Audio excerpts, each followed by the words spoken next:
Ya, Assalamualaikum warahmatullahi wabarakatuh. Untuk hari ini saya mencoba untuk melakukan pembelajaran online ya, dengan membuat video pembelajaran yang bisa diakses melalui YouTube. Jadi untuk materi hari ini adalah mengenai PPh pasal 22. Nah, silakan diperhatikan slide-nya. PPh pasal 22 ini adalah merupakan bentuk pemotongan dan pemungutan yang dilakukan oleh bendaharawan pemerintah, baik pusat maupun daerah, ya, dan juga bisa merupakan badan usaha swasta yang ditunjuk oleh KPP atas pembayaran penyerahan barang. Jadi konteksnya ada kegiatan perdagangan di sini, maka yang memotong pajaknya adalah bisa bendaharawan pemerintah maupun perusahaan swasta, ya. Kemudian kita lihat objek PPh pasal 22 adalah kegiatan impor, ekspor, ya. Kemudian pembelian barang oleh bendaharawan pemerintah, pembelian barang oleh BUMN, kemudian penjualan hasil produksi oleh badan usaha tertentu. Nanti kita lihat jenis-jenis usahanya. Kemudian penjualan kendaraan, kemudian penjualan BBM, BBG dan pelumas, ya, sampai dengan penjualan barang yang tergolong mewah. Kita lihat lagi yang menjadi pemungut dan pemotong, yang mulai dari Bank Devisa, kemudian Dirjen Perbendaraan ataupun bendaharawan pemerintah baik di tingkat pusat maupun daerah, kemudian BUMN, BUMD, kemudian Bank Indonesia, perusahaan pengelola aset, Bulog, Telkom, PLN, ya, dan bank-bank BUMN yang melakukan pembelian barang yang dananya bersumber dari APBN maupun non APBN. Kemudian jenis usaha, ya, termasuk industri semen. Jadi ketika mereka melakukan penjualan, ya, mereka harus memotong PPh pasal 22. Kemudian ada industri kertas, baja, otomotif, produsen atau importir bahan bakar minyak, gas, dan pelumas. Kemudian industri dan eksportir yang bergerak dalam sektor perhutanan, perkebunan, dan lain sebagainya. Jadi banyak sekali ya yang menjadi pemungut dan pemotong. Kemudian yang tidak dikenakan PPh pasal 22 adalah kegiatan impor, ya. Impor yang dilakukan oleh perwakilan negara asing yang bertugas di Indonesia. Jadi misalnya ada kantor kedutaan dari negara Singapura atau Amerika membuka perwakilan di negara kita, maka tidak dikenakan PPh 22. Kenapa? Karena mereka mengimpor barang itu tujuannya adalah bukan untuk transaksi jual beli, tetapi untuk keperluan kantor kedutaan mereka. Kemudian impor barang untuk keperluan badan internasional, misalnya kayak PBB, ASEAN, ya. Ketika mereka memiliki kantor perwakilan di negara kita pun juga tidak dikenakan PPh 22. Untuk keperluan ibadah, sosial, dan budaya, misalnya impor barang untuk keperluan masjid, gereja, panti asuhan, kemudian pelestarian budaya, museum, begitu, makanya tidak dikenakan PPh 22 juga. Kemudian impor keperluan militer, pembelian senjata, tank, ya, dan peralatan militer lainnya itu tidak dikenakan pajak juga. Kemudian ini yang poin kelima adalah impor sementara. Artinya apa? Jika sebuah perusahaan itu dia mengimpor bahan baku dari luar negeri, kemudian diproduksi dan kemudian tujuannya adalah untuk diekspor kembali, itu tidak kena PPh 22 juga. Misalnya nih ada perusahaan garment, dia mengimpor bahan baku kain dari luar negeri, ya, dari Cina misalnya, kemudian diproduksi menjadi pakaian. Nah, setelah pakaian itu jadi, tujuannya adalah untuk diekspor lagi. Maka ketika tujuannya seperti itu tidak dikenai PPh pasal 22 kecuali jika penjualannya untuk lokal, ya. Kemudian pembayaran atas pembelian barang oleh pemerintah yang jumlahnya paling banyak 2 juta. Ya, itu tidak dikenai PPh 22. Jadi kalau misalnya saya menjual produk barang ataupun jasa kepada pemerintah yang nilainya 1,5 juta, itu saya tidak dikenai PPh 22, kecuali jika saya menjual barang kepada pemerintah yang nilainya lebih dari 2 juta, itu dikenai PPh 22. Kemudian pembayaran untuk pembelian BBM, gas, air minum, PDAM, dan benda-benda pos itu tidak dikenai pajak penghasilan pasal 22. Emas batangan yang akan diproses untuk menghasilkan barang perhiasan itu tidak kena PPh 22. Kemudian artinya begini ya, emas batangan kalau dia sudah diproses menjadi koin emas, gelang, kalung, anting, nah itu sudah melalui proses ya, sudah melalui proses produksi, maka dikenai PPh 22. Kemudian pembayaran atau pencairan dana JPS ini tidak kena PPh 22 ya, karena yang menerima juga adalah kalangan tidak mampu ya. Kemudian impor kembali yang memenuhi syarat yang ditentukan oleh Dirjen Bea dan Cukai. Jadi ini melakukan kegiatan impor kembali ya, sudah impor, kemudian transaksi yang kedua dia reimpor ya dengan syarat tertentu, tidak dikenai PPh pasal 22. Kemudian pembayaran untuk pembelian gabah dan atau beras oleh Bulog itu tidak kena juga. Kemudian bagaimana tata cara pemungutan, penyetoran, dan pelaporan PPh pasal 22? Jadi PPh pasal 22 atas impor disetor oleh importir bersamaan dengan pembayaran bea masuk ke bank devisa. Pelaporan itu paling lambat 7 hari setelah penyetoran. Ya, jadi impor barang itu kan hubungannya sama kantor bea dan cukai ya. Jadi nanti pajak itu dipungut oleh bea dan cukai. Kemudian PPh pasal 22 atas pembelian barang dengan dana APBN atau APBD disetor oleh pemungut atas nama wajib pajak secara kolektif pada hari yang sama dengan pelaksanaan pembayaran atas penyerahan barang. Jadi misalnya saya pihak swasta menjual kepada pemerintah, maka pemerintah akan memungut pajak saya ya, PPh pasal 22, kemudian yang menyetorkan juga adalah pemerintah. Ya, kemudian kita lihat di sini rata-rata sama ya untuk PPh pasal 22 atas produksi industri tertentu seperti semen, baja, kertas, rokok, otomotif.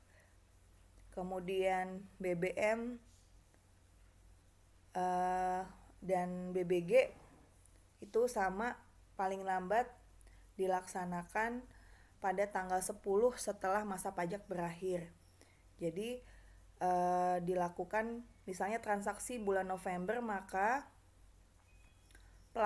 pembayaran paling lambat tanggal 10 bulan depannya, yaitu bulan Desember. Kemudian paling lambat pelaporan adalah tanggal 20 bulan Desember. Kemudian ini nanti bisa dibaca ya, kondisi dan saat terutangnya PPh pasal 22 itu kapan? Ya, apakah saat pembayaran ataukah pada saat penjualan? Karena belum tentu pada saat penjualan itu sudah dibayar, bisa saja penjualannya dilakukan secara kredit. Nah, kemudian di sini ada tarif PPh pasal 22. Jadi PPh pasal 22 itu ada beberapa tarif ya, ada 8 nih. Untuk kegiatan atas impor ya, dibagi atas 3. Ya, intinya sih kalau yang impor poin 1 sama 2 ini ya. Bagi importir yang memiliki API atau angka pengenal impor ya sebagai identitas bahwa memang pengusaha itu sering sekali melakukan impor, maka dikenakan tarif 2,5% kali nilai impor. Sedangkan jika tidak memiliki API, maka tarifnya lebih tinggi 5%, yaitu 7,5% kali nilai impor.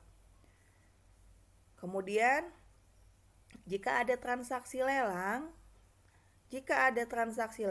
itu pajaknya juga sama seperti non-API, yaitu 7,5% dikali harga jual lelang.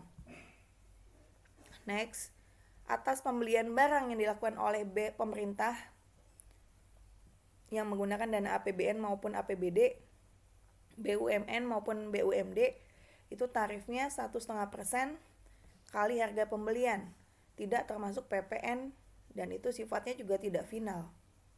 Jadi perhatikan, ketika kita menjual barang kepada pemerintah, kita itu memungut PPN. Tetapi kita harus membayar PPh pasal 22 kepada pemerintah, karena kita adalah pihak yang memperoleh penghasilan. Next, yang ketiga, atas penjualan hasil produksi. Di sini ada beberapa tarifnya ya. Jadi sifat penjualan atas hasil produksi itu sifatnya adalah tidak final. Artinya tidak final itu tidak dapat dikreditkan untuk mengurangi pembayaran pajak terhutang di akhir tahun. Jadi kertas itu 0,1%, semen 0,25%, baja 0,3%, kemudian otomotif 0,45%.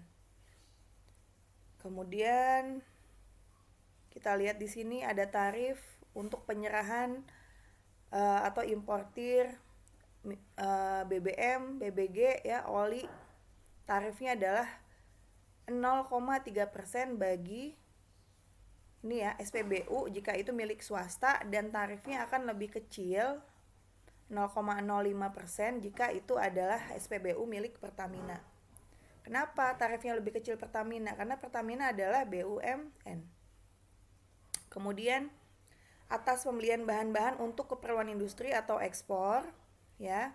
Di sini dikenakan tarif 0,25% dari harga pembelian, tidak termasuk PPN. Kemudian di sini atas impor kedelai, gandum, tepung terigu yang menggunakan API itu tarifnya 0,5% kali nilai impor. Nah, di sini juga ada tarif untuk penjualan barang yang sangat mewah. Jadi pesawat udara yang harga jualnya lebih dari 20 M, kapal pesiar, ya, rumah yang nilainya fantastis atau nilainya besar, ya, kendaraan yang termasuk mewah, ya.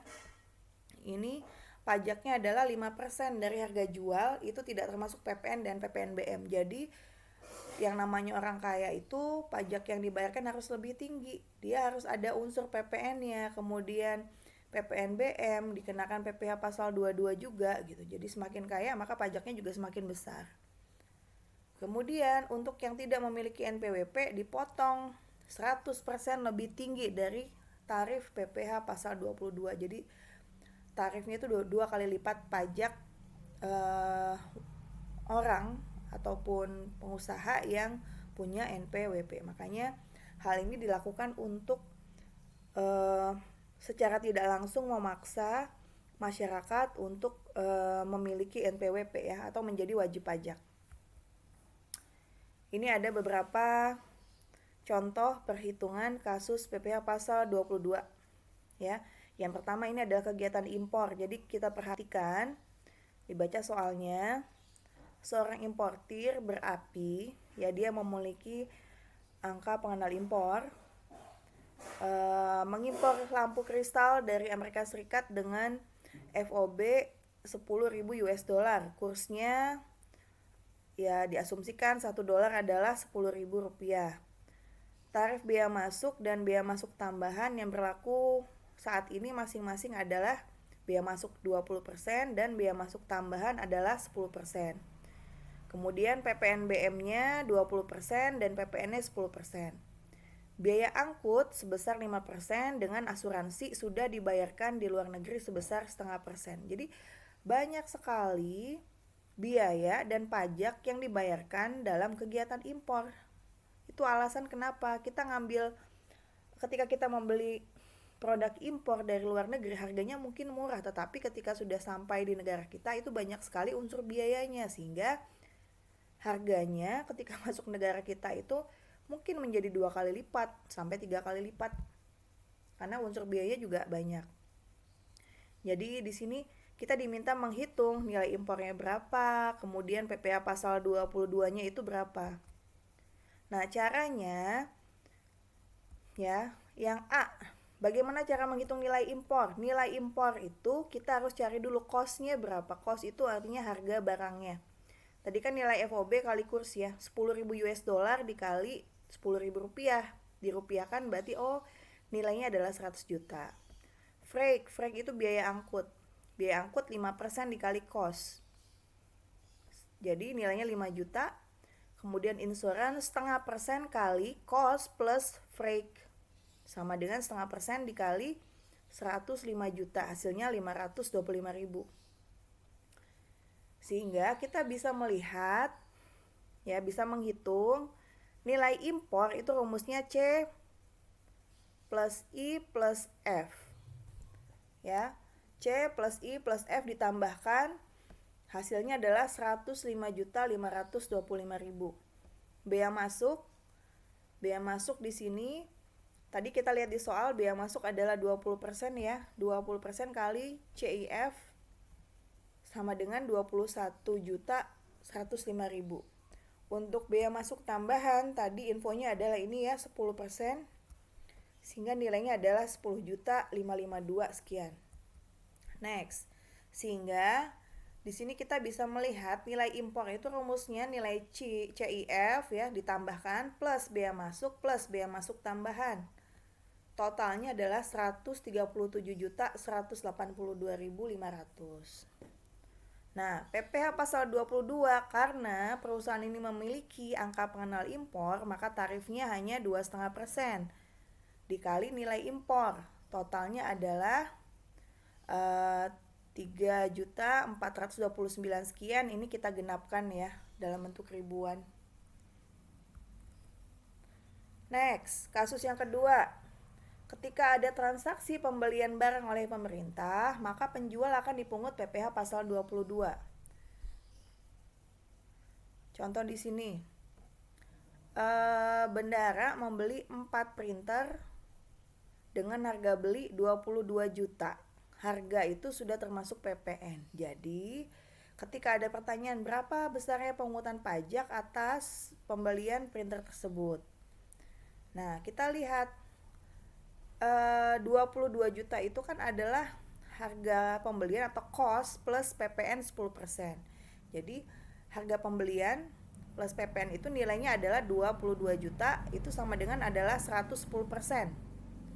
Kita harus mengeluarkan PPN-nya untuk mencari DPP. Dasar pengenaan pajaknya adalah 20 juta dikali 100 per 110, karena kita ingin mengeluarkan PPN-nya, makanya cara menghitungnya begini ya. PPN-nya 10%, maka kita menghitung DPP itu kita mengeluarkan PPN yang 10% tadi, sehingga didapat bahwa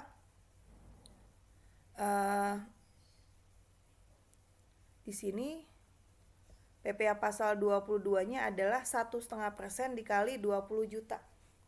Ya, sehingga nilainya adalah 300.000. Jadi kita perhatikan sini DPP-nya ini didapat adalah 20 juta ya. 20 juta itu hasil dari 100 dibagi 110 dikali 22 juta. Sehingga tanpa PPN DPP-nya adalah 20 juta. PPh pasal 22-nya adalah tarifnya, kita lihat tadi di sini. Ya, tarifnya 1,5%, maka di sini di kasusnya kita kalikan dengan 1,5% dikali 20 juta, hasilnya adalah 300.000. Kemudian kewajiban bendahara ya adalah melakukan pengecekan keabsahan faktur pajak yang telah diisi dengan data wajib pajak. Kemudian kewajiban bendahara juga adalah menyetorkan PPh yang telah dipungut dari penjual tadi. Kemudian PPN-nya juga yang memungut adalah mereka, bendaharaan pemerintah, walaupun mereka posisinya adalah sebagai pembeli. Kenapa? Karena mereka adalah aparat pemerintah ya. Artinya pajak itu kan penerimanya adalah pemerintah, maka mereka berfungsi sebagai pemungut dan pemotong. Berbeda ketika kamu menjual kepada non-pemerintah. Yang memungut PPN adalah kamu sebagai penjual. Ya. Kamu boleh saja menyetorkan PPh pasal 22 kepada pemerintah, tetapi kalau kamu menyetorkan kepada orang pribadi, pembelimu yang merupakan orang pribadi, itu tidak boleh, kecuali pembelimu adalah perusahaan swasta yang memang sudah memiliki NPWP dan memang punya kepentingan untuk melaporkan PPh pasal 22 yang sudah mereka potong. Nah, silakan ini untuk latihan kalian ya, soal 1 dan soal 2 silakan dicoba dikerjakan. Ya. Jadi ini soal 1, 2, dan 3. Silakan nanti jika ada pertanyaan kita lanjutkan diskusi di WA group ya. Oke. Teman-teman, terima kasih. Sekian video pembelajaran dari saya mengenai PPh pasal 22. Wassalamualaikum warahmatullahi wabarakatuh.